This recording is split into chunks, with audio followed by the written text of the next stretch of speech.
গল্পতরু চ্যানেলে আপনাদের সাথে আছি আমি রাজ। পড়ছিলাম মুহম্মদ সাইফের উপন্যাস ডিয়ার লাইফ। পড়ছি এর তৃতীয় পর্ব। আমি মোহাম্মদ সাইফ। এবারের বইমেলায় প্রকাশিত হয়েছে আমার একটি নতুন উপন্যাস। উপন্যাসটির নাম এই লাশ তার খুনিকে ভালোবাসে। আমার এই উপন্যাসটি সহ আমার সকল উপন্যাস পাওয়া যাচ্ছে শিকড় প্রকাশনের স্টলে। শিকড় প্রকাশনের স্টল নাম্বার 641 থেকে 645।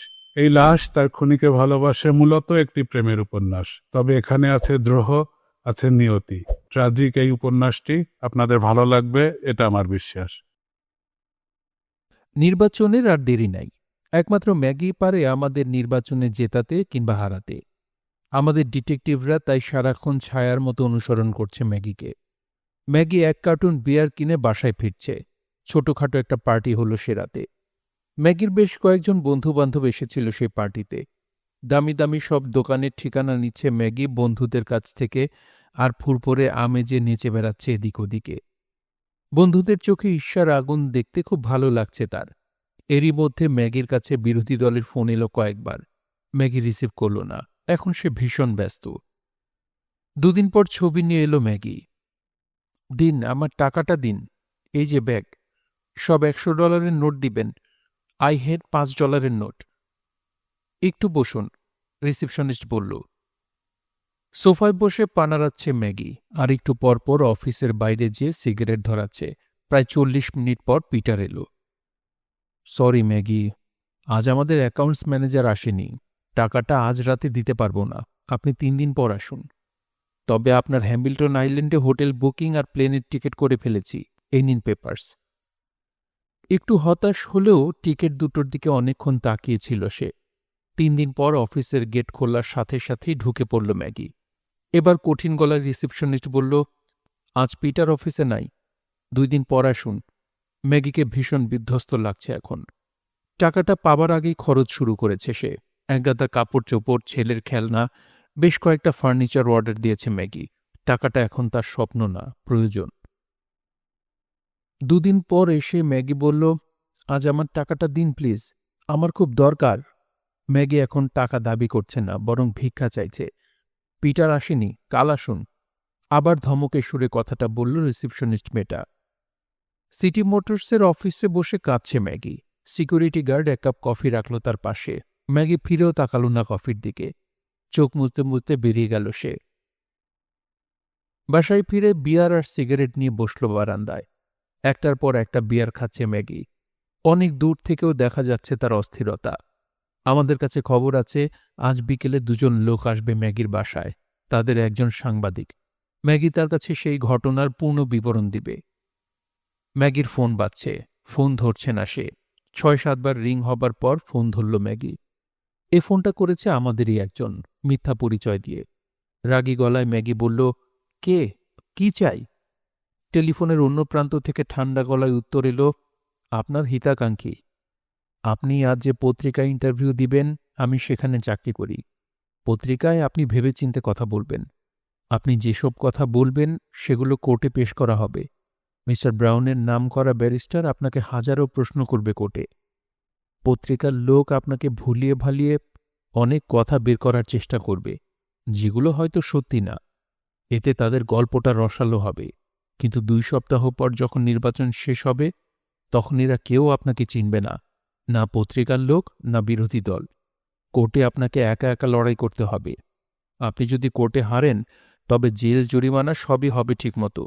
আর যদি জেতেন, যার সম্ভাবনা 1%, তাহলে পাবেন আপিল। আরও 1 বছর আপনাকে দৌড়াতে হবে উচ্চতর আদালতে। আরও একদল দামি পোশাক পরা ভদ্র মানুষ আপনাকে খুবলে খাবে। এরকম ঘটনা আগেও অনেক ঘটেছে। উদ্বিগ্ন গলায় ম্যাগি বলল, এসব কথা আমাকে বললে আপনার কি লাভ? আপনাকে ঝামেলা থেকে বাঁচানো ম্যাগি। আপনি আমাকে বিশ্বাস করতে পারেন, আবার নাও পারেন, এটা আপনার ব্যাপার। ম্যাগি আর কিছু বলার আগেই লাইন কেটে দিল আমাদের ভক্ত। ফোন রেখে ম্যাগি জোরে 2টো লাথি মারল দেয়ালে। হাতের বিয়ারের বোতলটা আছাড় দিল বারান্দার মেঝেতে। সবুজ কাচের টুকরায় ভরে গেল বারান্দা। এমনিতেই ম্যাগির ঘুম হারাম হয়েছে $1,50,000 চিন্তায়। তার উপর এই ইন্টারভিউয়ের ঝক্কি ঝামেলা। নিজের মাথার চুল ছিঁড়তে ইচ্ছা করছে তার। হরেক রকমের দুশ্চিন্তার অ্যাকশন আর বিয়ারের রিয়াকশনে পাগল প্রায় ম্যাগি সাস্কিয়া। একটা সিগারেট ধরালো ম্যাগি। ৩-৪ টানেই শেষ করল আস্ত সিগারেট।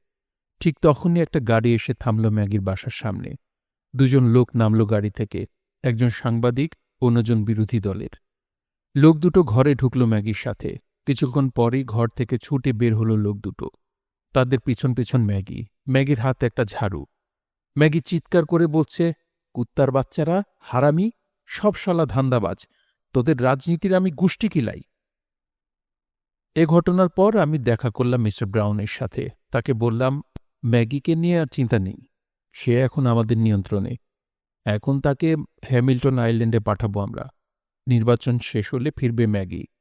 আমার মনে হয় না বিরোধী দলের এখনও আস্থা আছে ম্যাগির ওপর। মিস্টার ব্রাউন বলল, ঠিক আছে চন্দন, তবে ম্যাগির কাছ থেকে একটা স্টেটমেন্ট নিতে হবে। সে বলবে আমার বিরুদ্ধে তার সব অভিযোগ মিথ্যা। বিরোধী দলের কথায় সে এই মিথ্যা অভিযোগ করেছে। আমার দিকে ভ্রু কুঁচকে তাকিয়ে আছে নসীন। ওর চোখে অনেক প্রশ্ন। আমার ভূমিকাটাকে অশুদ্ধই ভাবছে নসীন। আবার সাথে সাথে এও মনে হচ্ছে ওর চরম বিশুদ্ধতা বলে কি আদৌ কিছু আছে। নসীনের চেহারায় স্পষ্ট দেখা যাচ্ছে ওর ভাবনাটা। ও ভাবছে আমার ভূমিকা প্রচলিত সিস্টেমেরই একটা অংশ। আমি যে কাজ করছি সেটা আমি না করলে অন্য যে কেউ করতে পারত মিস্টার ব্রাউনের হয়ে। নৈতিক না অনৈতিক এ প্রশ্নের উত্তর অনেকটাই প্রেক্ষিতে নির্ভর। প্রচলিত সিস্টেমই সেই প্রেক্ষিত। শেষ পর্যন্ত নসীনের বেনিফিট অব ডাউটের বেনিফিটটাই আমি পেলাম। টাকাটা আপনারা কি দিয়েছিলেন ম্যাগিকে? হ্যাঁ, দিয়েছিলাম। জানেন নসীন, টাকা নিয়ে খেলার প্রথম শর্ত হল টাকার চোখে পৃথিবীকে দেখা। আর টাকা বলে পৃথিবীর সব কিছুই পণ্য, মানুষও পণ্য। পার্থক্য শুধু এক এক মানুষ এক এক দামে বিক্রি হয়। ম্যাগি সাস্কিয়ার টাকার লোভেই এত বছর পর মিস্টার ব্রাউনের বিরুদ্ধে অভিযোগটা করেছিল। তাকে সেই লোভ দেখিয়েছিল বিরোধী দল। তবে তার পরিমাণটা খুব বেশি হবার কথা না, হয়তো 10,000, 20,000 কিংবা 50,000। আর আমরা ম্যাগির সাথে খেলছিলাম $1,50,000 নিয়ে। বিরোধী দলের অফারটাকে তাই জুতো পরেই পায়ে ঠেলে দিতে ম্যাগির কোনো অসুবিধা হয়নি। আমাদের জন্য জরুরি ছিল ম্যাগিকে টাকা দিতে টালবাহানা করা। আমরা যদি তাকে প্রথমেই টাকাটা দিয়ে দিতাম, তাহলে সে টাকাও নিত এবং মিস্টার ব্রাউনের বিরুদ্ধে ইন্টারভিউ দিত। টাকা নিয়ে টালবাহানা করায় মানসিক বিপর্যয় শুরু হয় ম্যাগির। সে একবার ভাবছিল টাকাটা আমরা তাকে দিব না। আবার আমরা হলিডে টিকিট আর হোটেল বুকিংয়ের কাগজপত্র তাকে আগেই দিয়েছিলাম। তাই আমাদেরকে সে অবিশ্বাসও করতে পারছিল না। বিশ্বাস আর অবিশ্বাসের দ্বন্দ্ব ম্যাগিকে অস্থির করে তুলেছিল। $1,50,000 অস্থিরতায় ম্যাগি ভারসাম্য হারাবে, সেটাই স্বাভাবিক। ম্যাগি তখন কাউকেই সহ্য করতে পারছিল না। বিরোধী দলের সাথে তার সম্পর্কটা ছিন্ন হল সেই কারণে। অন্যদিকে বিরোধী দলের কাছেও দীর্ঘ আইনি লড়াই লড়ার জন্য ম্যাগিকে আর নির্ভরযোগ্য মনে হচ্ছিল না। সেদিন বেশ দেরি করেই ম্যাগি এসেছিল সিডনি মোটরসে। কোনো ব্যাগও ছিল না তার সাথে। মাথার চুলগুলো এলোমেলো, পরনে মলিন টি শার্ট। ম্যাগিকে দেখে হাত বাড়িয়ে দিল পিটার। আসুন ম্যাগি, আপনার জন্যই অপেক্ষা করছিলাম। ম্যাগিকে নিয়ে পিটার বসালো তার নিজের ঘরে। টেবিলের উপর একটা কালো ব্যাগ। ম্যাগি, এই ব্যাগে আপনার $1,50,000 ক্যাশ। সত্যি আজ দিবেন টাকাটা? বসন্তের দিনের মতো জ্বলে উঠল ম্যাগি। হ্যাঁ, দিব। কিন্তু ম্যাগি, আমরা জানতে পেরেছি মিস্টার ব্রাউন আপনার নামে মানহানির মামলা করেছে পুলিশের কাছে। আর পুলিশের কাছে কারো বিরুদ্ধে কোনো অভিযোগ থাকলে তাকে আমরা টাকাটা দিতে পারব না। এটা আমাদের কোম্পানির পলিসি। পিটারের কথা শুনে চুপসে গেল ম্যাগি। আসলে আমরা কোনো মামলাই করিনি ম্যাগির বিরুদ্ধে। তাকে ভয় দেখানোর জন্যে আমরা এ প্রচার চালিয়েছিলাম। কাঁদো কাঁদো গলায় ম্যাগি বলল, এখন আমি কি করব? একটা উপায় আছে। কি? সোজা হয়ে বসল ম্যাগি। আপনি যদি একটা স্টেটমেন্ট দেন, এই বলে যে মিস্টার ব্রাউনের বিরুদ্ধে আপনার কোনো অভিযোগ নেই, আপনি যা বলেছেন মিস্টার ব্রাউনের বিরুদ্ধে সেটা একটা ষড়যন্ত্র, বিরোধী দলের কথায় আপনি কাজটা করেছেন, তাহলে আমরা আপনাকে টাকাটা এখন দিতে পারব। আপনি চাইলে টাকাটা গুনেও দেখতে পারেন। পিটারের কথা শেষ হবার আগেই ম্যাগি বলল, ঠিক আছে, ঠিক আছে, আপনাদের যা খুশি লিখে নেন, আমি সাইন করে দিচ্ছি। স্টেটমেন্টটা রেডি ছিল। পিটার টাকার ব্যাগটা স্টেটমেন্টটা বাড়িয়ে দিল ম্যাগির দিকে। ম্যাগি টাকার ব্যাগটা বুকে জড়িয়ে সাইন করল লম্বা একটা স্টেটমেন্ট। বিক্রি হয়ে গেল ম্যাগি। আজ শনিবার, নির্বাচনের দিন। এখন বিকাল ৫টা। ভোটকেন্দ্রগুলো বন্ধ হয়ে গেছে। একটু পরেই শুরু হবে গণনা। আমাদের শেষ ২ সপ্তাহ ভালোই গিয়েছিল। ম্যাগি হ্যামিল্টন আইল্যান্ডে চলে যাবার পর সবাই ভুলে গিয়েছিল তার কথা। কেউ আর মিস্টার ব্রাউনকে কোনো প্রশ্ন করেনি ম্যাগিকে নিয়ে। ইহুদি সোসাইটির নৈশভোজে চমৎকার বক্তৃতা দিল মিস্টার ব্রাউন। নির্বাচনে জিতলে মিস্টার ব্রাউন আবার কাজ শুরু করবে কাল থেকে। সারাদিন ভোটকেন্দ্রে কাজ করেছে আমাদের স্বেচ্ছাসেবকেরা। তারা সবাই আসতে শুরু করেছে আমাদের অফিসে। টিভি চ্যানেলগুলো প্রচার করছে নির্বাচনী অনুষ্ঠান। টেবিলে পানির গ্লাস নিয়ে প্রস্তুত বিশেষজ্ঞরা। ৬টার দিকে আমরা প্রথম ফোন পেলাম। একটা কেন্দ্রের গণনা শেষ। আমরা সামান্য ব্যবধানে জিতেছি সেখানে। স্বেচ্ছাসেবকেরা হইচই শুরু করে দিল এ খবরে। কেন্দ্রটি ছিল বিরোধী দলের শক্ত ঘাঁটি। আমরা আশাও করিনি সেখানে জিতব। মিস্টার ব্রাউনের ঠোঁটের কৃত্রিম হাসিটা মৌলিক হাসি হয়ে ছড়িয়ে পড়ল তার চোখে মুখে। কয়েকজন স্বেচ্ছাসেবকের সাথে করমর্দন করল মিস্টার ব্রাউন। সন্ধ্যা ৮টার মধ্যে নিশ্চিত হলাম আমরা জিতেছি। প্রচণ্ড করতালি আর মিস্টার ব্রাউনের নামে চিৎকার করছে সবাই। বিয়ারের বোতল উপরে তুলে সবাই একসাথে বলছে চিয়ার্স। মিস্টার ব্রাউন এসে জড়িয়ে ধরল আমাকে। তৃপ্তির হাসিটা পোস্টারের মতো লেগে আছে তার মুখে। ওয়েল ডান মাই বয়। তার আলিঙ্গন থেকে নিজেকে মুক্ত করে বললাম, অভিনন্দন মিস্টার ব্রাউন। অফিসের বাইরে চলছে আতশবাজির ফোয়ারা আর বিয়ারের বন্যা। আমি দাঁড়িয়ে দাঁড়িয়ে দেখছি সেই বিজয় মাতঙ্গ। ভাবছি গণতন্ত্রকে কখনোই কি টাকা কিংবা ক্ষমতার প্রভাব থেকে মুক্ত করা সম্ভব। বিষণ্ণ চেহারা নিয়ে আমার পাশে দাঁড়ালো আমান্দা। আমার চোখের দিকে তাকিয়ে বলল, এ বিজয় কি আমাদের প্রাপ্য? অসহায় ম্যাগির মুখটা আমি দেখতে পাচ্ছি। আমান্দার প্রশ্নের উত্তর আমার কাছে নেই।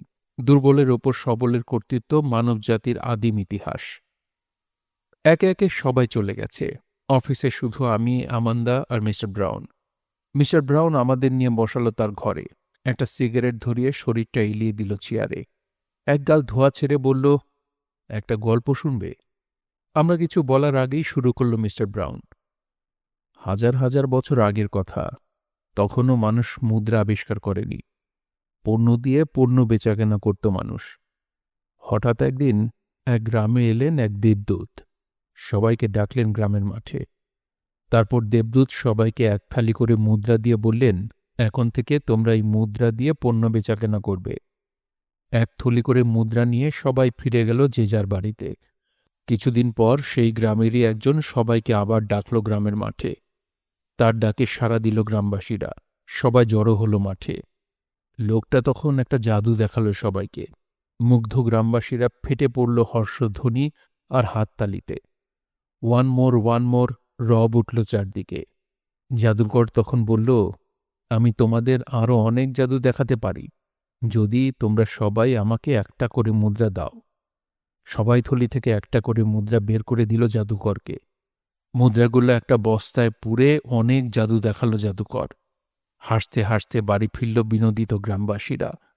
তখনও সবার কাছে এক থলি মুদ্রা, তবে জাদুকরের কাছে মুদ্রার পরিমাণ এক বস্তা এক থলি। জাদুকর ধনিক শ্রেণী। গল্প শেষ করে আবার শরীর এলিয়ে দিল মিস্টার ব্রাউন। আমি তার চোখে চোখ রেখে বললাম, মিস্টার ব্রাউন, গ্রামবাসীর প্রশ্ন জাদুকরের শিল্পে না, তাদের প্রশ্ন জাদুকরের কৌশলে। এরপর মিস্টার ব্রাউন আমাকে শুধু ৩ মাসের ছুটি দিল না, সাথে প্লেনের টিকিট আর সোনারগাঁ হোটেলে ২ সপ্তাহ থাকার ব্যবস্থাও করে দিল। আমার দিকে সরাসরি তাকিয়ে আছে নসীন। আমাকে পড়ারও চেষ্টা করছে ও। তবে আমার পৃষ্ঠাগুলো অনেক রহস্যময় মনে হচ্ছে নসীনের কাছে, অন্তত যে পৃষ্ঠাগুলো মিস্টার ব্রাউনের সাথে সম্পর্কিত। আমি ওর চোখের দিকে তাকিয়ে বলে ফেললাম, for she had eyes and choose me. Naseen বলল, শেক্সপিয়ার? আপনি পড়েন শেক্সপিয়ার? আমি ঢাকা বিশ্ববিদ্যালয়ে মাস্টার্স করছি ইংরেজিতে। শেক্সপিয়ারের ভক্ত আমি। নসীন, আর্ট গ্যালারির প্রদর্শনীটা দেখেছেন? চলেন একসাথে ছবি দেখি। আমি আগেই দেখেছি, ছবিগুলো সুন্দর ও আকর্ষণীয়। সুন্দর এবং আকর্ষণীয় এ শব্দ দুটোর পার্থক্য জানেন? নসীন টেবিলের উপর হাত রেখে একটু ঝুঁকল আমার দিকে। কিছুক্ষণ চুপ করে থেকে বলল, যে আমার চোখ কাড়ে সে সুন্দর, আর আমি যে সুন্দরের চোখে পড়ি সে আকর্ষণীয়। হাসতে হাসতে চেয়ারে হেলান দিল নসীন। নিজের মনেই বলল, তবে আমি ও দুটোর একটাও না। আমি বললাম, নসীন, আপনি মুগ্ধ করেন আপনার পাশের মানুষটাকে। চোখটা সামান্য তুলেও জানতে চাইল, কতখানি? আমি বললাম, মানুষটা মুগ্ধ হতে হতে নিজেকে আহত মনে করে। চোখ নামিয়ে নিল নসীন। প্রসঙ্গ বদলে বলল, কাল বিকেলে কি করবেন আপনি? আপনার সাথে দেখা করব। আমাকে কোথায় পাবেন? যদি খুঁজে না পান? ডিটেকটিভ লাগাবো। থাক, ডিটেকটিভ লাগবে না। কাল বিকেলে টিএসসিতে আসবেন। আমি থাকব। চেয়ার থেকে উঠে দাঁড়াল নসীন। আজ উঠতে হবে, ফিরতে দেরি হলে বাবা রাগ করবেন। আমাকে সাথে নিবেন না নসীন? নিতে পারি, যদি আপনি আমার সাথে রিকশায় যান। আমরা একটা রিকশা নিলাম।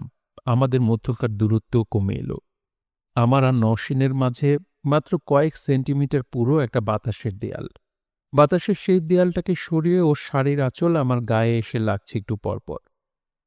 এখন মাত্র সন্ধ্যা ৭টা। এর মধ্যে সন্ধ্যার শেষ কালো পোঁচটা এসে পড়েছে আকাশের গায়ে। আমাদের গায়ের ওপর একটু একটু করে খসে পড়ছে রাত। রাস্তার পাশের গাছগুলো চকচক করছে বসন্তের কচি পাতায়। একদল পাখি ঝুপঝুপ করে উড়ে এসে বসল বড় গাছটার উপর।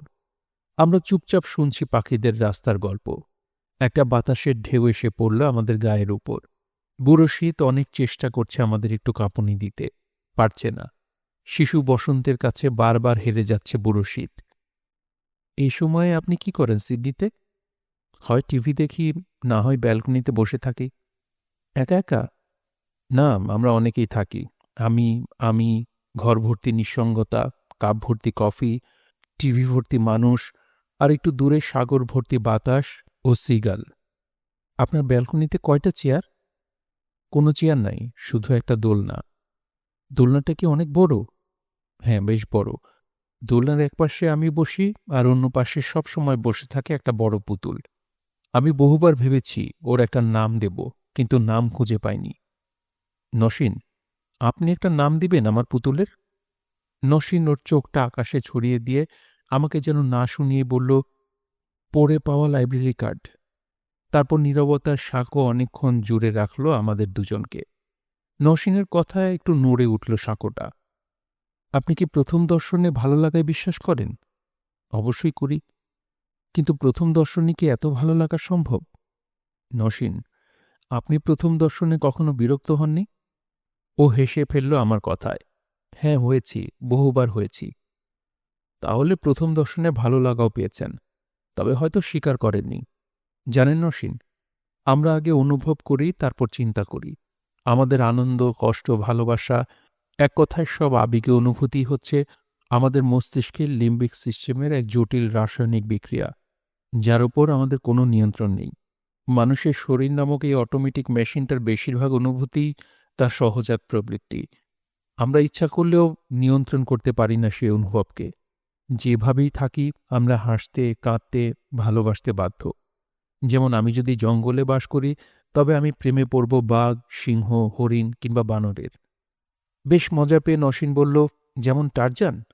হ্যাঁ, যেমন টারজান। একটু গম্ভীর হল নসীন। কিন্তু টারজানও খুঁজে নিয়েছিল জেনকে।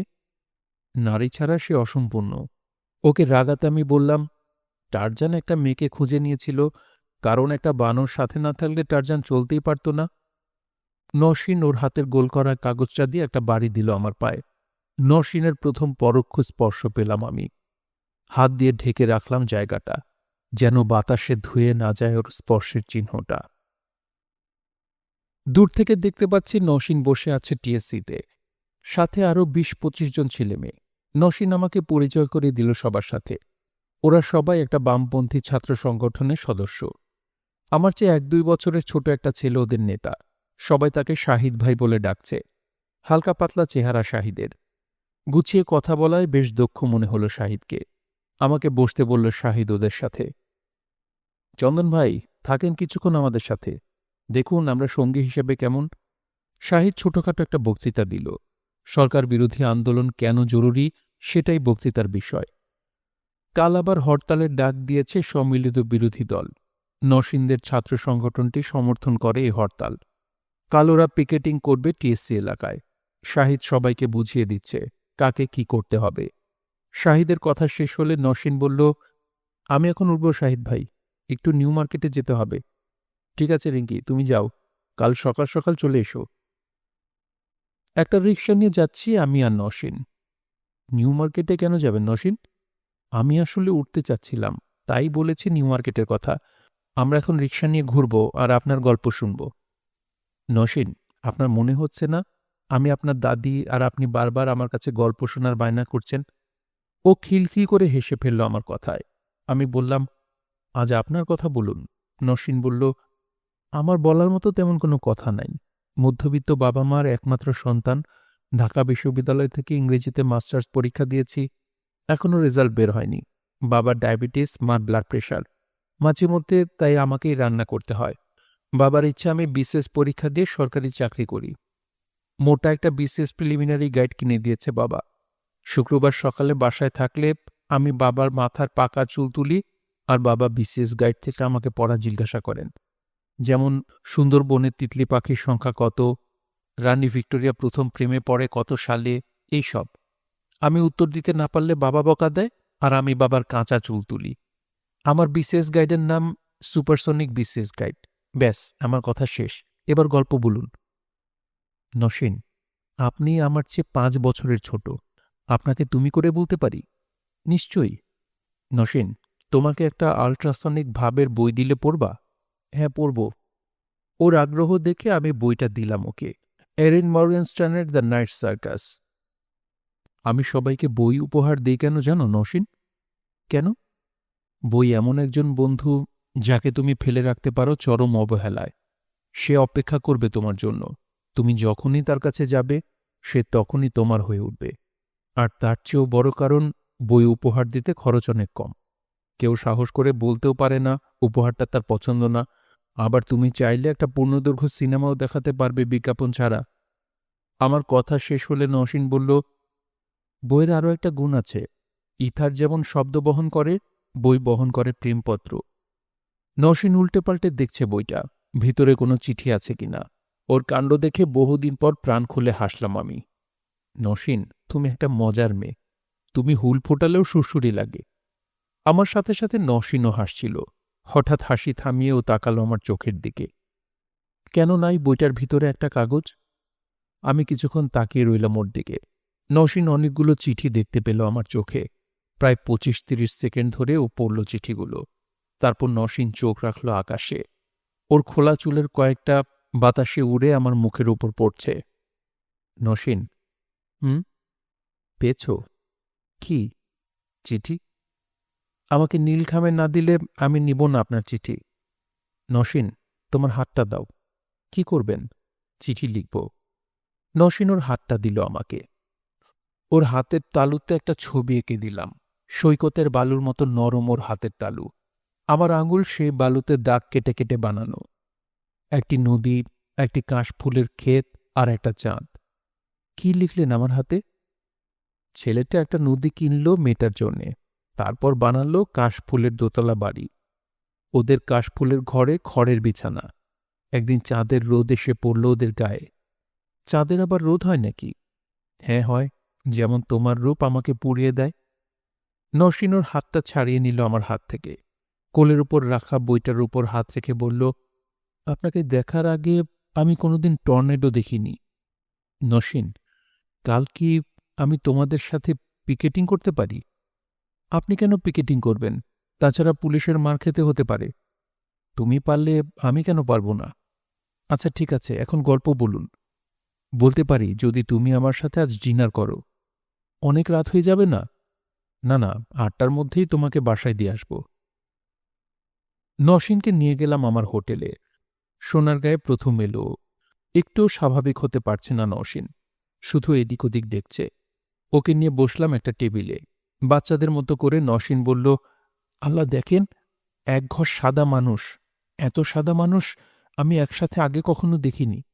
2-1জনকে দেখেছি রাস্তায়, মনে হচ্ছে আমি এখানে বিদেশি। ওদের একটা ইংরেজি কথাও বুঝতে পারছি না। ভয়ের কোনো কারণ নেই নসীন। আমি তোমাকে গ্যারান্টি দিয়ে বলতে পারি, এই সাদা মানুষগুলোর শতকরা 5 ভাগও শেক্সপিয়ার পড়ে না। চমৎকার পরিবেশ এখানে। নরম আলো আর অলিক প্রবাহের মতো একটা মিষ্টি মিউজিক ভেসে বেড়াচ্ছে ঘরের সর্বত্র। ছাদে ঝোলানো ঝাড়বাতিগুলোর আলো চকচকে মেঝেতে প্রতিফলিত হয়ে বিছিয়ে দিয়েছে আলোর কার্পেট। কাঁচের দেয়ালের ওই পাশে টলটল করছে সুইমিং পুলের নীল পানি। আমাদের টেবিলের পাশেই একটা পানির ফোয়ারা। ফোয়ারার শব্দটাকে মনে হচ্ছে মিউজিকেরই একটা অংশ। টেবিলের কাঁচের উপর নসীনের মুখের জ্যোৎস্না, আর তার পাশে চীনামাটির বাটিতে এক বাটি গোলাপের পাপড়ি। কানে আসছে চামচ আর প্লেটের টুংটাং শব্দ। সবাই এখানে নিচু গলায় কথা বলছে। মিউজিকটা নিয়ন্ত্রণ করছে সবার গলার ভলিউম। কি হলো, গল্প বলুন? নসীন, এই পরিবেশে দুঃখের গল্প মানায় না। Saddest song is a sweetest song. আমি দুঃখের গল্পই শুনব। বরাবরের মতো হাতের তালুতে মুখ রেখে ও অপেক্ষা করছে আমার গল্পের। জানো নসীন, আমাদের সব স্মৃতির দুটো স্তর থাকে। প্রথম স্তর ঘটনা নিজে, গল্পের মতো যা বলা যায় সবাইকে। আর দ্বিতীয় স্তর সেই ঘটনা থেকে উৎপন্ন আনন্দ, বিষাদ কিংবা শঙ্কার এক বায়বীয় প্রলেপ। প্রচ্ছায়ার মতো সে লেগে থাকে স্মৃতির গায়ে। তার অনুভব ছাড়া স্মৃতির বর্ণনা অসম্ভব। আমি যখন আমার গল্পটা বলি, আমি তখন দাঁড়িয়ে থাকি ঠিক সেই জায়গায়, সেই সময়ে। আমার চোখের সামনে দ্বিতীয়বার ঘটতে থাকে ঘটনাগুলো, আর আমি স্বাদ পাই প্রথমবারের। নির্বাচন শেষে ৩ মাসের ছুটি পেলাম। ছুটিতে দেশে আসছি। ১০ বছর পর দেশে ফিরছি আমি। প্লেনটা দাঁড়িয়ে আছে রানওয়ের শেষ প্রান্তে। অপেক্ষা করছে কন্ট্রোল রুমের গ্রিন সিগন্যালের। একটু পরেই প্রচণ্ড গতিতে ছুটে যেয়ে আকাশে উঠে গেল প্লেনটা। বিজনেস ক্লাসের চেয়ার বিছানায় শুয়ে ঘণ্টায় ৫০০ কিলোমিটার গতিতে আমি ছুটে আসছি উজিরপুরের দিকে। চরম নিস্তব্ধতায় ঢাকা মেঘের উপরের এ জগৎ। সেই নিস্তব্ধতার বুক চিরে এগিয়ে যাচ্ছে আমাদের প্লেন। চোখ বন্ধ করতেই আমাকে গ্রাস করল অনেক বছর আগের একটা দৃশ্য। বাবা মা মারা যাবার ঠিক ১ সপ্তাহ পর একদিন রাতের বেলা শুরু হলো বিনার কান্না। রাত তখন ১০টার মতো। আমরা মাত্র বিছানায় গিয়েছি। ৪ ভাই বোন একই খাটে। হঠাৎ বিনা উঠে বসল। আমি মার কাছে যাব, কথাটা কয়েকবার বলল বিনা। রঞ্জুদা বিনার গায়ে হাত দিতে গেলে বিনা এক ঝটকায় সরিয়ে দিল রঞ্জুদার হাত। তারপর কান্না। সে কি কান্না! চিৎকার করে কাঁদছে বিনা। মুখে একটাই কথা, আমি মার কাছে যাব, আমাকে মার কাছে নিয়ে চলো। আমরা কোনোদিন বিনাকে এভাবে কাঁদতে দেখিনি। রঞ্জুদা উঠে কয়েকটা খেলনা দিল বিনার হাতে। বিনা খেলনাগুলো ছুঁড়ে দিল মেঝেতে। বিছানায় বসে হাত পা ছুটছে আর বারবার বলছে, আমি মার কাছে যাব। কাঁদতে কাঁদতে বিনার গায়ের জামাটা ঘামে ভিজে যাচ্ছে। রাশেদ ভাই হাত পাখার বাতাস দিচ্ছে বিনার গায়ে। কিন্তু বিনার কান্না একটুও কমছে না। আমরা বিনার গায়েই হাত দিতে পারছি না। রঞ্জুদা জোর করে বিনাকে কোলে নিয়ে বারান্দায় গেল, খোলা বাতাসে। অস্থির বিনা রঞ্জুদার কাঁধে জোরে একটা কামড় দিল। চিৎকার দিয়ে রঞ্জুদা বিনাকে নামিয়ে দিল বারান্দার মেঝেতে। মেঝেতে গড়িয়ে গড়িয়ে কাঁদছে বিনা। মা, তুমি কোথায়? আমি তোমার কাছে যাব। রাশেদ ভাই রঞ্জুদাকে বলল, মাজেদ চাচিকে ডেকে আনি। রঞ্জুদা কোনো উত্তর দিল না। সেই রাতে আমি আর রাশেদ ভাই গেলাম মাজেদ চাচিকে ডাকতে। মাজেদ চাচা, চাচি, রানু আপা সবাই এলো আমাদের বাড়ি। মাজেদ চাচিকে দেখে এক অদ্ভুত কাণ্ড করল বিনা। বারান্দা থেকে নেমে বিনা এক ছুটে গেল পুকুর পাড়ে। রঞ্জুদা বিনাকে ধরতে গেলে মাজেদ চাচা বলল, ওকে যেতে দে রঞ্জু। বিনার পিছন পিছন টর্চ লাইট হাতে আমরাও ছুটলাম। মেহগুনি আর দেবদারু গাছের ফাঁক ফোকর দিয়ে বিনা এসে দাঁড়াল কদম গাছের নিচে। তারপর একটা কবরের মাটি জড়িয়ে ধরে মা ওঠো, মা ওঠো বলে কাঁদতে লাগল। কিছুক্ষণ পর নিস্তেজ হয়ে পড়ল বিনা। ঠিক যেমন খেলনা পুতুলের ব্যাটারি শেষ হয়ে গেলে আস্তে আস্তে নিতিয়ে পড়ে পুতুলটা, বিনাও ঠিক সেই রকম নিতিয়ে পড়ল। রঞ্জুদা বিনাকে বুকে জড়িয়ে অনেকক্ষণ বসে থাকল কবরের পাশে। একসময় বিনা ঘুমিয়ে পড়ল রঞ্জুদার কোলে। জানো নসীন, তখনও আমার বারবার ভুল হতো, কোনটা বাবার কবর আর কোনটা মার কবর। কিন্তু বিনা সেদিন ঠিকই বুঝেছিল কোনটা মার কবর। স্বাভাবিক যুক্তিতে মনে হয় এটা একটা কোইন্সিডেন্স, তবে সেটা কোইন্সিডেন্স ছিল না। এরপর যতবার বিনাকে জিজ্ঞাসা করতাম কোনটা মার কবর, বিনা প্রতিবারই ঠিক উত্তর দিত। সে রাতে ভোরবেলা রঞ্জুদা আবার ডেকে তুলল আমাকে আর রাশেদ ভাইকে। বিনার ভীষণ জ্বর, গা পুড়ে যাচ্ছে বিনার। ভোরের আলো ফোটার আগ পর্যন্ত আমরা বিনার মাথায় পানি দিলাম। তারপর রাশেদ ভাই গেল অমিত দাদার বাড়ি। অমিত দাদা ডাক্তার, আমাদের পারিবারিক বন্ধু। বাবাকে খুব মান্য করত অমিত দাদা। অমিত দাদা বিনাকে দেখে বলল, এটা সাধারণ জ্বর, ভয়ের কিছু নেই। কয়েকটা ওষুধ দিল দাদা। তবে অমিত দাদা সেদিন ওষুধের চেয়েও কার্যকরী কিছু উপদেশ দিয়েছিল আমাদের। বলেছিল বিনাকে সবসময় মায়ের ছবি দেখাতে আর মাকে নিয়ে ওর সাথে গল্প করতে। কয়েকটা গল্পও অমিত দাদা শিখিয়ে দিল আমাদের। আমরা মাকে নিয়ে বানিয়ে বানিয়ে গল্প শোনাতে লাগলাম বিনাকে। মা বাবা এখন থাকে আকাশের ওপর, সেখানে একটা রাজপ্রাসাদ আছে তাদের। মা সারাদিন ঘুরে বেড়ায় ফুল বাগানে, হাজার হাজার ফুল সেই বাগানে। রাতের বেলা সেখানে জলে নীল আলো, ফুল বাগান থেকে মা সারাক্ষণ দেখে বিনাকে। বিনা কান্নাকাটি করলে মার খুব মন খারাপ হয়, মাও কাঁদে। আর বিনার লক্ষ্মী মেয়ে হলে মাও অনেক খুশি হয়।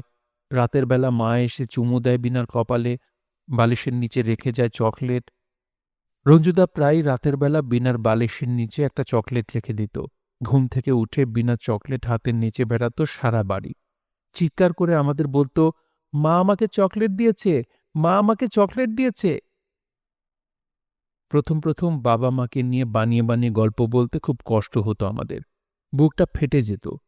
কিন্তু কিছুদিন পর সেই মিথ্যা গল্পগুলোই যেন আমাদের ক্ষতস্থানটাকে অনেকটাই সারিয়ে তুলল। বিনার সাথে সাথে আমরাও বিশ্বাস করতে শুরু করলাম বাবা মা সত্যিই আছে আকাশের উপর, সারাক্ষণ দেখছে আমাদের। একদিন সকালে তেজপাতা গাছের দোলনায় বসে রঞ্জুদা ভাত খাওয়াচ্ছিল বিনাকে। আমি আর রাশেদ ভাই হাঁড়ি পাতিল পরিষ্কার করছিলাম কলপারে। পিছন থেকে হঠাৎ কেউ যেন ডাকল আমাদের। ঘাড় ঘুরিয়ে দেখলাম উঠানে দাঁড়িয়ে আছে রিনা ফুপু, সাথে এক ভ্যান ভর্তি ব্যাগ। আমরা ছুটে যেয়ে জড়িয়ে ধরলাম ফুপুকে। আমাদের আলিঙ্গনে যত না ধরা পড়ল ফুপু, তার চেয়েও অনেক গুণ বেশি ধরা পড়ল নির্ভরতা। আমাদের মাথায় হাত বোলাতে বোলাতে একটা কথাও বলতে পারল না ফুপু, বারবার শুধু চোখ মুছছিল সে। আমরা জড়িয়ে আছি ফুপুকে, আর ফুপুর শাড়ি থেকে মিষ্টি একটা গন্ধ এসে লাগছে আমাদের নাকে। গন্ধটা এখন আমার মনে আছে, সেই গন্ধটা নিজেই একটা স্মৃতি। রিনা ফুপু বাবার আপন ছোট বোন। ফুপু রাজশাহী সরকারি কলেজের অধ্যাপক। একাই থাকে ফুপু, কোনো বাচ্চাও নেই তার। বিয়ে করেছিল ফুপু, কিন্তু সেটা টেকেনি। দ্বিতীয়বার বিয়ে করার জন্য আমাদের বাবা মা তাকে প্রায় চাপ দিত, কিন্তু ফুপু রাজি হয়নি। বাবা মা মারা যাবার সময় ফুপু কলেজের কাজে ইন্ডিয়া ছিল। ইন্ডিয়া থেকে ফিরে সে জানতে পারে দুঃসংবাদটা। তারপর ফুপু এলো আমাদের বাড়ি। সেদিনই ফুপু প্রথম রান্না করল। এই ২ সপ্তাহ আমাদের খাবার আসছিল কখনো মাজের চাচার বাড়ি থেকে, কখনো অমিত দাদার বাড়ি থেকে। আস্তে আস্তে ফুপু ঘর বাড়ি সব গুছিয়ে নিল, আমাদেরও গোছালো যতটা সম্ভব। বাবা মার ২টো ছবি বড় করে বাঁধিয়ে আনল খুলনা থেকে। বসার ঘরের ঠিক মাঝখানে টাঙানো হলো ছবি দুটো। ঘরে ঢুকলে মনে হয় বাবা মা তাকিয়ে আছে আমাদের দিকে। বাবা মার কবর দুটো পাকা করল ফুপু। আমি স্কুলে যাওয়া শুরু করলাম, রাশেদ ভাই কলেজে। বিনার সাথে ফুপুর সখ্যতা তখনও জমে ওঠেনি। বিনা সবসময় থাকে রঞ্জুদার সাথে। ফুপু অনেক চেষ্টা করছে বিনার সাথে ভাব জমাতে। একটা পুরো ঘর খেলনা দিয়ে সাজিয়েছে ফুপু বিনার খেলার জন্য। বিনার সাথে ফুপু প্রায় খেলা করে সেই ঘরে, আজও খেলছে তারা। আজ আমরা কি খেলব বিনা সোনা? গাড়ি গাড়ি গাড়ি গাড়ি, আচ্ছা ঠিক আছে। ব্যাগ থেকে সব খেলনা বের করে মেঝেতে পাতল ফুপু। খেলনা দিয়ে তৈরি করল একটা শহর। কালো ফিতা দিয়ে রাস্তা, রাস্তার ২ পাশে ছোট ছোট ব্লক দিয়ে দোকান। অনেক খেলনা গাড়ি সেই কালো ফিতার রাস্তায়। বাস, ট্রাক, রিকশা সব আছে সেই শহরে। অসংখ্য কাঠির মানুষ ঘুরে বেড়াচ্ছে শহরের রাস্তায় আর দোকানে। এই যে বিনা আর ফুপু একটা বাসে উঠল। বাস যাবে চিড়িয়াখানা। বাস যাচ্ছে ভুম ভুম। ও বাবা, বাঘ, হাতি, হরিণ সব আছে এখানে। না না ফুপু, এ খেলা খেলব না, তুমি দেখো আমি খেলছি। ফুপুর কোল থেকে নেমে বিনা অভিনয় করে ফুপুকে খেলা দেখাচ্ছে। রঞ্জুদা ঢাকায় যাবে, রঞ্জুদার ডাক্তার হবে। এই যে বাবা মিষ্টি খাওয়াচ্ছে রঞ্জুদাকে, হা হা হা করো ফুপু। ফুপু হা করলে বিনা একটা ছোট বল দিল ফুপুর মুখে। এবার মা আদর করছে রঞ্জুদাকে। বিনা ফুপুর মাথাটা চেপে ধরল ওর বুকের সাথে। আস্তে আস্তে হাত বোলাতে লাগলো ফুপুর মাথায়। এখন মা চুমু খাচ্ছে রঞ্জুদার কপালে। মা। ফুপুর কপালে ৩টা চুমু দিল বিনা। এরপর বিনা ২টো কাঠি নিল হাতে। এই যে, এইটা বাবা আর এইটা মা। বাবা আর মা যাচ্ছে খুলনায়। রঞ্জুদার জামা আর আমার পুতুল কিনবে মা। এই ভ্যান, দাঁড়াও দাঁড়াও। বাবা মা ভ্যানে করে চলে গেল। এই যে রঞ্জুদার লাল জামা, বাবা মা দোকানে যাচ্ছে। একটু পর বিনা কাঠির বাবা মাকে রাখল রাস্তার ঠিক মাঝখানে। বড় কাঠিটা বাবা আর ছোট কাঠিটা মা। এরপর বিনা একটা ছোট ব্লক নিল হাতে। ব্লক হাতে নিয়ে কি যেন ভাবল বিনা। তারপর ছোট ব্লক রেখে বিনা নিল অনেক বড় একটা ব্লক। ফুপুকে ব্লকটা দেখিয়ে বলল, এইটা এইটা দুস্ততে রাখ। বিনার ব্লকের ট্রাকটা আসছে বাবা মার পেছন থেকে। কাঠির বাবা মা হয়তো তখন যাচ্ছিল বিনার খেলনা কিনতে। তখনই বিনার ব্লকের ট্রাকটা আছড়ে পড়ল তাদের ওপর। বিনা ব্লকটা দিয়ে চেপে রেখেছে বাবা মাকে। জানো ফুপু, বাবা মা এখন তেরাকের নিচে। মার অনেক ব্যথা লাগছে। মা কাঁদছে, অ্যাঁ অ্যাঁ অ্যাঁ। তারপর মা মরে গেল, বাবাও মরে গেল। ফুপুর হাতে একটা খোলা কার্টুনের বই। কার্টুনের বইয়ে সবুজ ঘাসের ওপর টপ টপ করে পড়ছে ফুপুর চোখের পানি। বিনাকে অনেকক্ষণ বুকে ধরে রাখল ফুপু। তারপর একটা কাগজে কি যেন লিখে ফুপু রেখে দিল আলমারির ওপর। সেই কাগজটা এখনো আছে আমাদের বাড়ি। শুধু সেই কাগজটাই না, ফুপুর লেখা একটা মোটা ডায়েরিও আছে। কাগজের লেখাটা এখনো আমার মুখস্থ। ফুপু লিখেছিল, ভাই ভাবি, তোমরা চলে যাবার পর তোমাদের বাচ্চাদের রূপকথা গেছে পাল্টে। তাদের গল্পে এখন কোনো পরী নাই, নাই কোনো রাজকন্যা। ওদের চরকা বুড়ি এখন আর চরকা কাটে না চাঁদে বসে। ওদের গল্পে এখন শুধু ডাইনি। একটা ডাইনি এসে ছিনিয়ে নিয়েছে ওদের সব খেলনা। ওরা শাস্তি দিতে চায় না ডাইনিটাকে, শুধু ওদের খেলনাগুলো ফেরত চায়। ওদের জন্য একজন রাজপুত্র পাঠাও। বীর রাজপুত্র রক্ষা করবে ওদের, কিনে দেবে নতুন খেলনা। জানো নসীন, আমাদের জীবনের সব ঘটনা স্মৃতি হয় না, কিছু কিছু হয়। উজ্জ্বল সেই স্মৃতিগুলোকে যদি মণিমাণিক্যের সাথে তুলনা করি, তবে সেদিনের সেই স্মৃতি আমার কাছে হীরা কোহিনূর। এ পর্যন্ত বলার পর কি যে হলো আমার, একটা শব্দ আর বের হচ্ছে না গলা দিয়ে। বুকের ভিতর আমার শৈশবের দিনগুলোর শ্রাবণধারা কিছুতেই বন্ধ করতে পারছি না আমি। আমি স্পষ্ট দেখতে পাচ্ছি বিনাকে, ফুপুকে। আমার মনের অবস্থা বুঝতে পেরে আমার একটা হাত চেপে ধরল নসীন। আমার মনে স্মৃতির জোয়ারে কিছুটা ভাটার টান পড়ল ওর হাতের ছোঁয়ায়। স্পর্শের আলিঙ্গনে আমার ঘর আর নসীনের বাড়ি যুক্ত হল একই উঠোনে। আমার গনগনে অতীতে একটু ছায়া দেবার চেষ্টা করল। নসীনের স্পর্শে আপ্লুত আমি। নিজের অজান্তেই যেন বললাম, নসীন, আমাকে তোমার শৈশবের কয়েকটা দিন ধার দেবে? কেন? তোমার সাথে ঘুড়ি ওড়াব, পানিতে নৌকা ভাসাবো, তোমাকে পেড়ে দেব কাঁচা আম। আমার পায়ে আলতা পরাবেন না? নসীনের আবেগী আহ্বানে দিকশূন্য হয়ে পড়লাম আমি। হাতটাতে থাকলাম আমার শব্দের ঝুলি। ওকে দেবার মতো একটা শব্দ খুঁজে পেলাম না। আমি কিছু না বললেও আমার কল্পনার কাব্যটা মহাকাব্য হয়ে উঠল ওর আলতার রঙে। হোটেলের একটা মেয়ে খাবার নিয়ে এলো আমাদের টেবিলে। মেয়েটাকে দেখে নসীন দ্রুত হাতটা সরিয়ে নিল আমার হাত থেকে। আপনারা কি ফুপুর কাছে বড় হয়েছেন? না, ফুপু চেয়েছিল আমাদের বড় করতে, কিন্তু সেটা হয়নি। কেন, কি হয়েছিল তারপর? একদিন রাতে খাবার পর ফুপু বলল, কাল আমি রঞ্জুকে নিয়ে খুলনা যাব, তোমরা বাড়িতে থাকবা, পারবা না? কেন ফুপু? রাশেদ ভাই জানতে চাইল। আমরা একজন উকিলের সাথে কথা বলবো। তোমাদের বাবা অনেক বছর মিলে চাকরি করেছেন, তার ফান্ডে বেশ কিছু টাকা জমা হবার কথা। আমি একজন উকিলের সাথে কথা বলেছি এ ব্যাপারে। তিনি সব খোঁজখবর নিয়েছেন। কাল আমরা তারই সাথে কথা বলবো। আমি চাই আমাদের সব কথাবার্তা রঞ্জুর সামনে হোক। পরদিন সকালে রঞ্জুদার ফুপু গেল উকিলের কাছে। সারাদিন পর সন্ধ্যার সময় বাড়ি ফিরল তারা। ফুপুর হাতে ঝুলছিল কয়েকটা বিরানির প্যাকেট। অনেকদিন আমরা বিরানি খাইনি। আগে বাবা প্রায় এ বিরানি আনত খুলনা থেকে। পরিচিত স্বাদে আমার গলাটা ভিজে গেল। ফুপু তাকিয়ে আছে আমার দিকে আর আমি বিরানির দিকে। জানো নসীন, আমান্দাও জানে এই বিরানির কথা। আমাকে দিয়ে যখন সে কোনো কাজ করিয়ে নেয়, তখন আমাকে বিরানি খাওয়ায়। ইন্ডিয়ান রেস্টুরেন্টের বিরানি। সবার খাওয়া শেষ।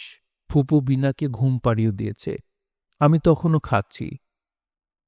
চন্দন, আর না, অনেক খেয়েছিস তুই, পেট ব্যথা করবে, আমাকে ধমকি দিল ফুপু। খাওয়া শেষ করে ফুপু, রাশেদ ভাই আর রঞ্জুদার সাথে আমিও বসলাম বসার ঘরে। ফুপুর কোলে মাথা রেখে শুয়ে আছি আমি। আমার চুলে হাত বোলাতে বোলাতে ফুপু বলল, চন্দন, রাশেদ, তোরা জানতে চাস না সারাদিন আজ আমরা কি করলাম? কি করলে ফুপু? রাশেদ ভাইকে বেশ কিছুক্ষণ পর জবাব দিল ফুপু। রঞ্জুদা মনে হয় জানে ফুপু কি বলবে। মাথা নিচু করে বসে আছে রঞ্জুদা। রাশেদ ভাইকে কাছে টেনে ফুপু বলল, আমার ছুটি প্রায় শেষ, আর কিছুদিনের মধ্যেই ফিরে যেতে হবে আমাকে। তোমাদের বাবার ফান্ডে যে টাকাটা আছে সেটা দিয়ে রঞ্জুর মেডিকেল পড়ার খরচ প্রায় হয়ে যাবে। রঞ্জু হোস্টেলে থাকবে, চন্দন আর বিনা থাকবে আমার কাছে। আর রাশেদ ভাই? আমি উঠে বসলাম ফুপুর কোল থেকে। রাশেদ থাকবে তোমাদের শফিক মামার বাড়িতে। শফিকের একটা বড় ছেলে পড়ে রাশেদের ক্লাসে। রাশেদ একজন বন্ধুও পাবে। আমি কথা বলেছি শফিকের সাথে, সেও চায় রাশেদ থাকুক তার বাড়ি। আমরা তোমাদের এ বাড়িটা ভাড়া দেব। ভাড়ার টাকা খরচ করা হবে রাশেদের পড়াশোনায়। শফিক থাকে কুষ্টিয়ায়। কুষ্টিয়া থেকে রাজশাহী খুব বেশি দূরে না। রঞ্জুর যখন কলেজ ছুটি হবে তখন আমরা সবাই রাজশাহীতে আমার বাসায় থাকব। ফুপুর শেষের দিকের কথাগুলো আমার কানে ঢোকেনি। আমি তাকিয়েছিলাম রাশেদ ভাইয়ের দিকে। রঞ্জুদা সবসময় মেতে থাকত তার বন্ধুদের নিয়ে। একমাত্র রাশেদ ভাই ছিল আমার খেলার সাথী। রাশেদ ভাইয়ের কাছ থেকেই আমি শিখেছি কোন সময় পুকুরে মাছ দিতে হয়, ডিম থেকে কিভাবে মাছ হয়, ব্যাঙাচির লেজ কিভাবে খসে পড়ে। এমনকি আমি সাঁতারটাও শিখেছি তার কাছে। আমাদের পুকুর পাড়ের জঙ্গলে জোনাকি ধরায় রাশেদ ভাই আমার একমাত্র সাথী। রাশেদ ভাইকে ছেড়ে থাকতে হবে, এ কথাটা আমার কাছে ভূমিধসের মতো লেগেছিল সেদিন। মনে হয়েছিল নিজেদেরকে নতুন রূপে ফিরে পেতে ফুপু আমাদের বলছে হারিয়ে যেতে। পরদিন সকাল থেকেই পাওয়া যাচ্ছিল না রঞ্জুদাকে। আমরা প্রথমে ভেবেছিলাম হয়তো আশেপাশেই আছে, একটু পরেই চলে আসবে। কিন্তু দুপুর পার হয়ে গেলেও বাড়ি ফিরল না রঞ্জুদা। আমরা অনেক জায়গায় খোঁজাখুঁজি করলাম। ফুপু বিনাকে নিয়ে কয়েকবার গেল বড় রাস্তা পর্যন্ত। কেউ পেল না রঞ্জুদার দেখা। দুপুরবেলা কিছুই খেল না ফুপু। বিনাকে ঘুম পাড়াতে পাড়াতে নিজেই ঘুমিয়ে গেল বিনার সাথে। অবশেষে সন্ধ্যাবেলা চুপচাপ ঘরে ঢুকল রঞ্জুদা। রঞ্জুদা, কোথায় গিয়েছিলে? বলে যাওনি কেন? রাশেদ ভাইকে কোনো উত্তর দিল না রঞ্জুদা। রঞ্জুদা এসেছে শুনে ফুপু ছুটে এলো তার কাছে। রঞ্জু, কোথায় গিয়েছিলি? রঞ্জুদার মাথায় হাত বোলাতে বোলাতে ফুপু জিজ্ঞাসা করল। দৌলতপুর। কথাটা বলে রঞ্জুদা ঢুকল তার ঘরে। কিছুক্ষণ পর চুপচাপ একটা গামছা নিয়ে বের হলো ঘর থেকে। তারপর পুকুরে নেমে অনেকক্ষণ ধরে গোসল করল। গোসল শেষে আবার ঢুকল নিজের ঘরে। কারোর সাথেই কথা বলছে না রঞ্জুদা। রাতে খাবার টেবিলে বসে রঞ্জুদা যেন একটা বোমা ছুড়ল আমাদের ওপর। বলল, ফুপু, আমি মেডিকেলে ভর্তি হব না। মানে? আঁতকে উঠল ফুপু রঞ্জুদার কথায়। আমি ম্যানেজার চাচার কাছে গিয়েছিলাম। মিলে একটা চাকরি দিতে রাজি হয়েছে চাচা। আমি চাকরি করব, আর আমার 4 ভাই বোন এ বাড়িতেই থাকবে। ভারী গলায় মেঝের দিকে তাকিয়ে কথাগুলো বলল রঞ্জুদা। তার গলার দৃঢ়তায় বিস্মিত ফুপু। উত্তেজিত কণ্ঠে রঞ্জুদাকে বলল, পাগল হয়েছিস রঞ্জু? তুই জানিস কত লাখ ছেলে মেয়ে মেডিকেল ভর্তি পরীক্ষা দেয়? তুই তোর সব স্বপ্ন এভাবে পায়ে ঠেলে দিবি? মেডিকেলে পড়ানোর স্বপ্ন ছিল বাবা মার, আমার না। তাহলে তোর স্বপ্ন কি? বাংলা সিনেমার ত্যাগী বড় ভাই হওয়া? আমি জানি না আমার স্বপ্ন কি। আমার কাছে যেটা করা উচিত মনে হচ্ছে আমি সেটাই করছি। রঞ্জুদার পাশে এসে দাঁড়ালো ফুপু। তার কাঁধে হাত রেখে ফুপু নরম গলায় বলল, রঞ্জু বাবা, পাগলামি করিস না। তোর বয়স কম। জীবন কত কঠিন তুই জানিস না। তোর একটা ভুল সিদ্ধান্ত তোর জীবনটাকে ওলটপালট করে দিতে পারে। আমাদের জীবন ওলটপালট হয়ে গেছে ফুপু। রঞ্জু, তুই কেন বুঝতে পারছিস না? রাশেদ, চন্দন আর বিনার দায়িত্ব ঠিকভাবে পালন করতে হলে আগে তোকে সফল হতে হবে। পৃথিবীর সব সফল মানুষ কি ডাক্তার হয়? না, তা হয় না। তবে তুই ডাক্তারি পাশ করলে তোর জীবনের নিশ্চয়তা আসবে। ভালো চাকরি করবি, ভালো থাকবি, মানুষের ভালোবাসাও পাবি। আমি কি পাবো তা জানি না, তবে কি হারাবো তা জানি ফুপু। আমি রাশেদকে হারাবো, চন্দন আর বিনাকে হারাবো। আমি ওদের হারাতে চাই না। আমরা 4 ভাই বোন এই বাড়িতেই থাকতে চাই। ম্যানেজার চাচাকে আমি বলে এসেছি, চাকরি আমি করবই। আর কোনো সমস্যা হলে তুমি তো আছোই। রঞ্জু বাবা, তুই আরও একটু সময় নে। মাজেদ ভাই, রানু, ওদের সাথে কথা বল। দরকার হলে আমি ম্যানেজারের সাথে কথা বলবো। চট করে অত বড় সিদ্ধান্ত নিতে হয় না। রঞ্জুদা কোনো উত্তর দিল না ফুপুকে। কারোর সাথেই কথা বলেনি রঞ্জুদা। তবে ফুপু কথা বলেছিল সবার সাথে। মাজেদ চাচা, চাচি, অমিত দাদা সবাই অনেক চেষ্টা করল রঞ্জুদাকে বোঝানোর। কিন্তু রঞ্জুদা বাবা-মার কথাই শোনেনি কোনোদিন। ওনাদের কথা কেন শুনবে? রঞ্জুদা অটল তার সিদ্ধান্তে। তবে আমি তখন খুব খুশি হয়েছিলাম রঞ্জুদার সিদ্ধান্তে। একসাথে থাকার আনন্দে তখন আমার একবারও মনে হয়নি রঞ্জুদা কি হারাতে যাচ্ছে। ফুপু আরও ১ মাস থাকল আমাদের সাথে। আগামী সপ্তাহ থেকে রঞ্জুদার চাকরি শুরু হবে। মিলের কোনো একটা সেকশনের সুপারভাইজার। মিলে তখন ২-৩ শিফটে কাজ চলত। ২৪ ঘণ্টাই চলত মিল। রঞ্জুদার কাজ রাতে। আমি আর রাশেদ ভাই স্কুল কলেজে গেলে রঞ্জুদা বিনার সাথে বাড়িতে থাকবে। বিকালবেলা আমরা বাড়ি ফিরলে রঞ্জুদা সন্ধ্যায় মিলে যাবে। ফুপু যতদিন ছিল আমাদের জীবনের প্রতিটি পাপড়ির গায়ে রঙের মেকআপ একটু একটু করে গাঢ় হচ্ছিল ফুপুর হাতের ব্রাশের আঁচড়ে। ফুলটা ভাবছিল এখনই বোধহয় ফোটার সময়, কিন্তু সৌরভ ছড়ানোর আগে ফুলটা নিতিয়ে পড়ল সময়ের তাপে। কাল সকালের ট্রেনে ফুপু চলে যাবে রাজশাহী। আমরা অনেক রাত পর্যন্ত একসাথে বসেছিলাম আমাদের বারান্দার সিঁড়িতে। ফুপু আমাদের গল্প শোনাচ্ছিল। গল্প শুনতে শুনতে ফুপুর কোলে ঘুমিয়ে পড়েছিল বিনা। আকাশের কিশোরীর চাঁদটা তখন মাথার উপর। ধোঁয়ার আবরণের মতো পাতলা মেঘের নিচে বারবার ঢাকা পড়ছে চাঁদটা। প্রকৃতির গায়ে আলো আর অন্ধকার মেশানো এক খেয়ালি রঙের চাদর। আবছা আলো আর ক্ষীণ অন্ধকারে চকচক করছে আমাদের সাদা উঠোন। হারিকেনটা মিটমিট করে জ্বলছে ঘরের ভিতর। আমাদের বাড়ির সীমানা ঘেঁষে পাঁচিলের মতো দাঁড়িয়ে আছে দেবদারু গাছগুলো। একটু দূরে অশ্বত্থ গাছটাকে মনে হচ্ছে ধ্যানে মগ্ন এক ঋষি। বাতাসের ফুঁতে কখনো কখনো উঠছে তার মাথার চুল, গায়ের বসন। তবুও ধ্যান ভাঙছে না ঋষির। দেবদারু গাছের ফাঁক দিয়ে দেখা যাচ্ছে রানু আপাদের বাড়ির আলো।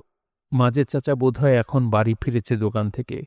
চিৎকার করে কথা বলছে মাজেদ চাচা। মাঝে মাঝে আমরা শুনতে পাচ্ছি তার গলা। সেই রাতে ফুপুর শেষের দিকের কথাগুলো আমি ঠিক বুঝতে পারছিলাম না। আকাশের দিকে তাকিয়ে ফুপু যেন নিজেই নিজের সাথে কথা বলছিল।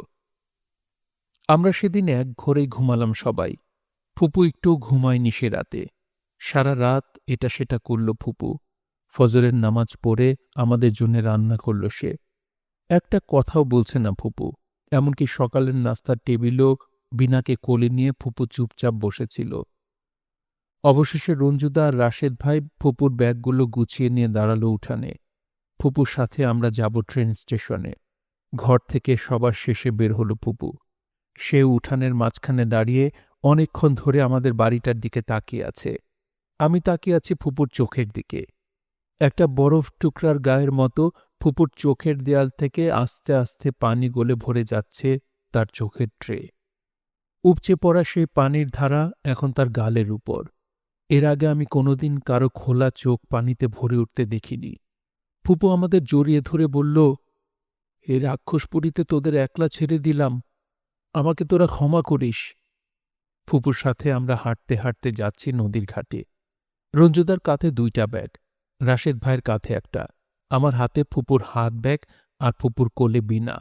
আমাদের বাড়ির পাশের চিকন মাটির রাস্তা দিয়ে যেতে যেতে ফুপু বারবার পিছন ফিরে আমাদের বাড়িটা দেখছে। আমরা ঢালু রাস্তা দিয়ে নিচে নামতেই অদৃশ্য হয়ে গেল বাড়িটা। আমরা জানতাম না ফুপুর জীবনের সব গল্প। জানতাম না ফুপু কতবার পালিয়েছেন জীবন থেকে। তবে এবার ফুপু আমাদের কাছ থেকে পালাচ্ছেন না, পালাচ্ছে তার নিজের কাছ থেকে। আমাদের আগামী সময়ের সকল দুঃখ কষ্টের সমপরিমাণ অপরাধে ফুপু অপরাধী করেছে নিজেকে। ফুপুর প্রতিটি পদক্ষেপ যত না সামনে এগুচ্ছে তার চেয়ে অনেক বেশি পিছনের বন্ধনটাকে ছিন্ন করছে। আমরা একটু আগেই এসেছি স্টেশনে। এখনো ট্রেন আসার সময় হয়নি। প্ল্যাটফর্মের একটা বেঞ্চে বসে আছি আমরা। বিনাকে একটা বেলুন কিনে দিয়েছে ফুপু। ফুপুর কোলে বসে বিনা বেলুন দিয়ে বাড়ি দিচ্ছে ফুপুর মুখে। আর ফুপু বাদামের খোসা ছাড়িয়ে বিনার মুখে দিচ্ছে বাদামের দানা। বিনার বেলুনের বাড়িতে একটু একটু হাসছে ফুপু। অনেকদিন পর আমরা ফুপুকে হাসতে দেখলাম। কিন্তু এক মুহূর্তে ফুপুর মুখের হাসির কুচিগুলো হারিয়ে গেল ট্রেনের হুইসেলের শব্দে। ট্রেনটা প্ল্যাটফর্মে ঢুকতেই বাতাসের একটা ধাক্কা এসে লাগলো আমাদের গায়ে। ফুপুর সাথে আমাদের মমতার বন্ধনটাও কেঁপে উঠল সেই ধাক্কায়।